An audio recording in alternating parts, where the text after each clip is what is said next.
जब भी हम राजस्थान का नाम सुनते हैं तो आमतौर पर हमारे दिमाग में क्या आता है? एक विशाल सुनहरा रेगिस्तान है ना, मीलों तक फैला हुआ थार का मरुस्थल। लेकिन ये तस्वीर कहानी का सिर्फ एक छोटा सा हिस्सा है। आज हम उस छिपी हुई सच्चाई को जानेंगे जो रेत के इन टीलों के नीचे दबी है और हमारी आम सोच से कहीं ज्यादा दिलचस्प है। तो सवाल यही उठता है कि एक ऐसी जमीन जो पानी की कमी के लिए जानी जाती है, उसे संसाधनों के खजाने में आखिर कैसे बदला जा सकता है? ये एक ऐसा सवाल है जो इस पूरी चर्चा की नींव है। और इसका जवाब पता है किसमें छिपा है?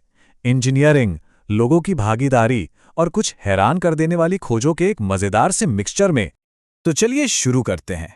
सबसे पहले हमें राजस्थान की उन असली भौगोलिक और मौसमी चुनौतियों को समझना होगा जो इस राज्य की पहचान है, मतलब वो बुनियाद जिस पर यह पूरी कहानी टिकी है। राजस्थान के ठीक बीच से एक पहाड़ी गुजरती है, अरावली पर्वत श्रृंखला। अब ये सिर्फ एक पहाड़ी नहीं है, बल्कि इसे एक ग्रेट डिवाइडर या महान विभाजक कह सकते हैं।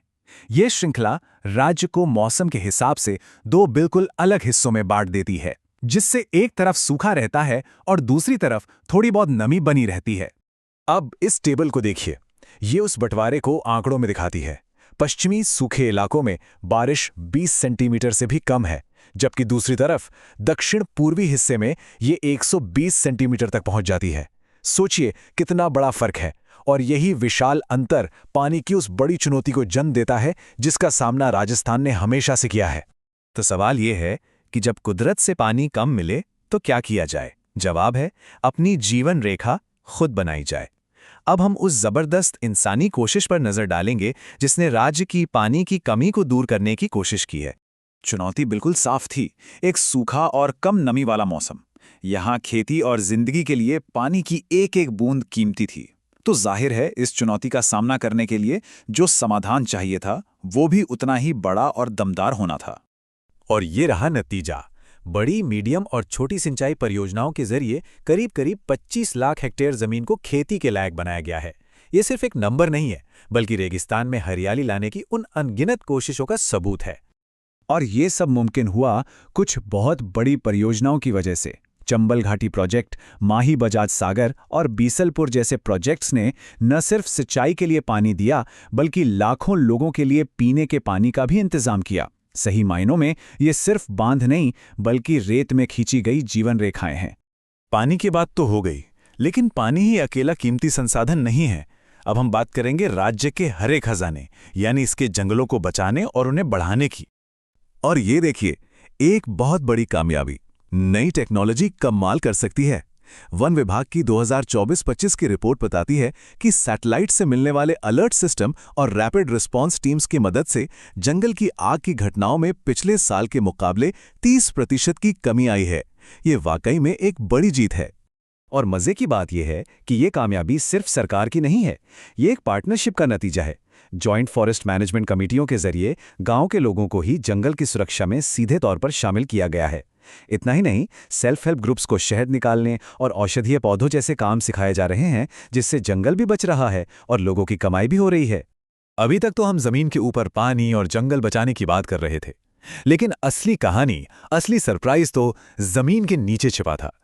चलिए अब कहानी को एक ऐसे मोड़ पर ले जाते हैं जहां राजस्थान की किस्मत बदलने वाली एक नई दौलत का पता चला। और ये सिर्फ कोई कही सुनी बात नहीं है। खुद खान विभाग के एक वरिष्ठ अधिकारी का मानना है कि राजस्थान में खनिजों की खोज की बहुत ज़्यादा संभावनाएं हैं, खासकर उन खनिजों की जिनकी देश की इंडस्ट्रीज को सख्त ज़रूरत है। मतलब राजस्थान अब भविष्य का एक मिनरल पावर हाउस बन सकता है। और ये सिर्फ संभावनाएं नहीं हैं, बल्कि हकीकत में बदल रही हैं। सीकर में यूरेनियम मिल चुका है, बांसवाड़ा में सोना और बीकानेर नागौर बेल्ट में पोटाश के विशाल भंडार का पता चला है। ये सभी देश के लिए बहुत जरूरी मिनरल्स हैं जो राजस्थान की अर्थव्यवस्था को एक नई रफ्तार दे रहे हैं। अगर इन खोजों के साइज का अंदाजा लगाना हो तो सिर्फ सीकर के रियाल गांव का उदाहरण ही काफी है। यहां 1.2 करोड़ टन यानी 12 million ton high grade uranium और उससे जुड़े खनिजों का भंडार मिला है। ये हाल के सालों में देश की सबसे बड़ी खनिज खोजों में से एक है। तो अब हम एक बहुत ही दिलचस्प मोड़ पर आ गए हैं। यहाँ दो बड़ी कहानियां एक साथ आकर मिल रही हैं। एक तरफ पानी और जंगल जैसे कम होते संसाधनों को बचाने की कहानी, और दूसरी तरफ खनिजों के इस नए और विशाल भंडार का इस्तेमाल करने की कहानी। ये स्लाइड राजस्थान के इन दो चेहरों को बिल्कुल साफ साफ दिखाती है। एक तरफ बड़े बड़े सिंचाई प्रोजेक्ट्स और मिलकर जंगलों को बचाने की कोशिशें हैं, तो दूसरी तरफ 80 नई मिनरल एक्सप्लोरेशन परियोजनाएं और सोने यूरेनियम का खनन चल रहा है। ये कमी और बहुतायत के बीच एक अनोखा संतुलन है। और यही वो सवाल है जो हमें भविष्य के बारे में सोचने पर मजबूर करता है। क्या राजस्थान एक ही समय में अपने नाजुक पर्यावरण को बचाते हुए एक मॉडर्न रिसोर्स पावर हाउस बनने की अपनी चाहत को पूरा कर सकता है? ये एक ऐसी दुविधा है जिसका जवाब ही राजस्थान का आने वाला कल तय करेगा।